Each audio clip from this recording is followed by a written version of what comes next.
কুমিল্লার দেবিদ্বার উপজেলায় বাংলাদেশ জামায়াতে ইসলামীর উদ্যোগে বিশিষ্ট ব্যক্তি ও স্থানীয় সাংবাদিকদের সম্মানে ইফতার মাহফিল অনুষ্ঠিত হয়েছে।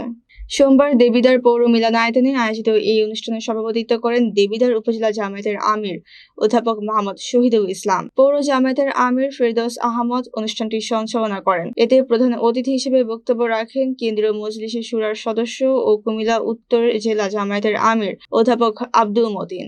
বিশেষ অতিথি হিসেবে উপস্থিত ছিলেন কেন্দ্রীয় মজলিসে শুরার সদস্য ও গাজীপুর মহানগরী জামায়াতের সেক্রেটারি আবু সাইদ মোহাম্মদ ফারুক, কুমিল্লা উত্তর জেলা জামায়াতের সেক্রেটারি ও সাবেক ভাইস চেয়ারম্যান সাইফুল ইসলাম শহীদ, সহকারী সেক্রেটারি অধ্যাপক লোকমান হাকিম ভুইয়া এবং দেবিদ্বার উপজেলা জামায়াতের সেক্রেটারি রুহুল আমিন খান। এছাড়া দেবিদ্বার উপজেলা প্রেস ক্লাবের সভাপতি সৈয়দ খলিলুর রহমান বাবুল সহ আরো অনেকে ইফতার মাহফিলে অংশ নেন। সবাইকে কবুল করে নেন। আয় আল্লাহ সারা দুনিয়ার সমস্ত মুসলমানদের প্রকাশ্য শত্রু, গোপন শত্রু, মুনাফিক শত্রু, বন্ধুরূপী শত্রু সবাইকে ধ্বংস নেন। আয় আল্লাহ আমরা সবাই যেন আয় আল্লাহ আপনার জমিনে আপনার দিন কায়েম। যে রমজানের রোজার দ্বারা মানুষের চরিত্রের পরিবর্তন হয় না।